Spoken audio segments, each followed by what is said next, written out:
जी। तो अंत में डॉक्टर नीरज निश्चल मैं आपसे यही समझना चाहूँगी, जानना चाहूँगी कि जैसे एक ज़ुकाम भी होता है, तो वो शरीर को कितना नुकसान पहुँचाता है। अब अगर वैक्सीन लग भी जाती है और उसके बाद भी इन्फेक्शन हो सकता है, हालाँकि वो फ़ेटल नहीं होगा, बस शरीर को ये पहचान लेगा कि ये एक बाहरी एक शत्रु है जो आपको नुकसान पहुँचा सकता है, शरीर उसको पहचान कर उसके खिलाफ काम करना शुरू कर देगा। लेकिन फिर भी हमें कितनी सावधानी बरतनी चाहिए वैक्सीन लगने के बाद भी, क्योंकि वैक्सीन लगने के भी जैसे हमने आपसे पिछले शोज़ में भी बात की कि 6 से 8 हफ्ते लगते हैं इम्यूनिटी डेवलप होने में वैक्सीन पहला लगने से लेके। अ, तो ऐसे में वैक्सीन को लेके हम लोगों की सोच क्या होनी चाहिए? किस तरह के प्रिकॉशंस हमें लंबे समय तक बरतने चाहिए कि वैक्सीन लग भी गई तो भी हमें जब एक नॉर्मल कोल्ड से बॉडी को इतना नुकसान होता है, तो अगर इस तरह का इन्फेक्शन वैक्सीन लगने के बाद भी इससे बचाव के लिए किस तरह के प्रिकॉशंस बरते जाने चाहिए और वैक्सीन को लेके आम लोगों की क्या सोच होनी चाहिए?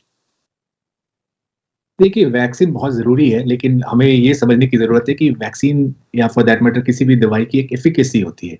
यानी कि हम जी, एक्सपेक्ट करते हैं कि ये इतने लोगों में इफ़ेक्टिव होगी। तो इसलिए बहुत ज़रूरी है कि किसी भी वैक्सीन की 100% एफ़िकेसी नहीं हो सकती। इसका मतलब कि कुछ लोग ऐसे होंगे जिनमें ये वैक्सीन इफ़ेक्टिव नहीं हो। वैक्सीन लेने के बाद भी मेबी उनमें उस तरह की इम्यूनिटी डेवलप नहीं हो पाएगी कि उस उनको ये बीमारी से बचा पाए। तो इसलिए बहुत ज़रूरी है कि हम सावधानी बरतते रहें, स्पेशली जो कोमॉर्बिडिटी वाले लोग हैं, जो इम्यूनो सप्रेस्ड लोग हैं, उनको तो बिल्कुल भी कोई कोताही नहीं बरतनी चाहिए। जो वैक्सीन के बारे में ढेर सारे मिस इन्फॉर्मेशन भी लोगों के बीच में जी, फैला हुआ है। अनफॉर्चुनेटली जो इसे वायरल मैसेजेस हैं, जो लोग बिल्कुल। बिना सोचे समझे आगे फॉरवर्ड करते हैं, जो फेक एक गलत न्यूज़। आगे पास ऑन होता है।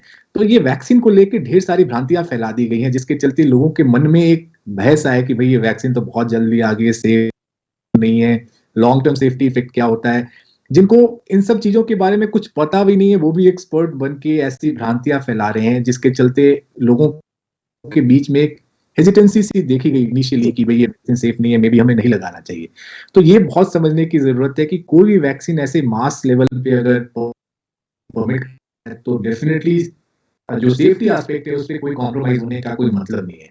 तो मैं यही कहूँगा कि वैक्सिनेशन बहुत ज़रूरी है, लेकिन एट द टाइम जो वैक्सिनेशन जो बाकी बिहेवियर का भी आप पालन करते रहें, क्योंकि पैंडेमिक अभी पूरी तरह से खत्म नहीं हुआ है। अगर वर्ल्ड के किसी भी कोने में अगर कोई भी अभी पैंडेमिक के माने केसेस चल रहे हैं, तो हम हमेशा रिस्क पे रहेंगे। और जो कोविड एप्रोप्रिएट बिहेवियर की बात करते हैं, वो एक श्योर शॉर्ट तरीका है, क्योंकि हमने देखा कि कुछ वेरिएंट्स की बात कर रहे हैं हम, यूके वेरिएंट की बात कर रहे हैं, अफ्रीकन वेरिएंट की बात कर रहे हैं। तो ये बहुत श्योर है कि इर्रिस्पेक्टिव ऑफ कि कौन-सा वेरिएंट है, अगर हम कोविड एप्रोप्रिएट बिहेवियर फॉलो करें, तो हम उस वेरिएंट से सेफ हैं। तो इसलिए बहुत ज़रूरी है वैक्सिनेशन, जो बायोलॉजिकल वैक्सिनेशन है और सोशल वैक्सिनेशन है, दोनों को साथ-साथ लेकर चलें, तभी हम इस पैंडेमिक को खत्म करने के बारे में सोच सकते हैं। जी, तो वैक्सीन सुरक्षित है, किसी भी तरह की भ्रांतियाँ, किसी भी तरह की जो मिथ है, उनसे दूर रहें। इस वैक्सीन को लेके जो जो भी फेक न्यूज़ है, उससे दूर रहें। और जब भी नंबर आए आपका, वैक्सीन लगवाएँ आप और जो साइड इफ़ेक्ट्स आते हैं, वो नॉर्मल है कि उसका मतलब है कि शरीर रिस्पॉन्ड कर रहा है, वो तैयार कर रहा है, अगर किसी भी तरह का इस तरह का कोई वायरस शरीर में आता है, तो उससे लड़ने के लिए। साथ ही जिस तरह आपने बताया कि जो है सोशल जो फिजिकल डिस्टेंसिंग है उसका पालन करते रहना बहुत ज़रूरी है। और क्या आप ये कहना चाहेंगे कि वैक्सीन लगने के बाद इम्यूनिटी जब डेवलप हो गई, उसके बाद भी लंबे समय तक कोशिश करें कि इस फिजिकल डिस्टेंसिंग का पालन करते रहें, मास्क का कल्चर अपना लें लंबे समय तक और खास तौर पे वो लोग जिनको कोमॉर्बिडिटी है? बिल्कुल, ये बिल्कुल ज़रूरी है कि हम कोविड बिहेवियर है, उसका पालन करते रहें, जब तक हम पूरी तरह से इस पैंडेमिक को खत्म नहीं कर देते। जी, बहुत-बहुत शुक्रिया डॉक्टर नीरज निश्चल इस चर्चा में शा शामिल होने के लिए और हमारे दर्शकों को इतनी महत्वपूर्ण जानकारी देने के लिए शुक्रिया। Thank you, thank you.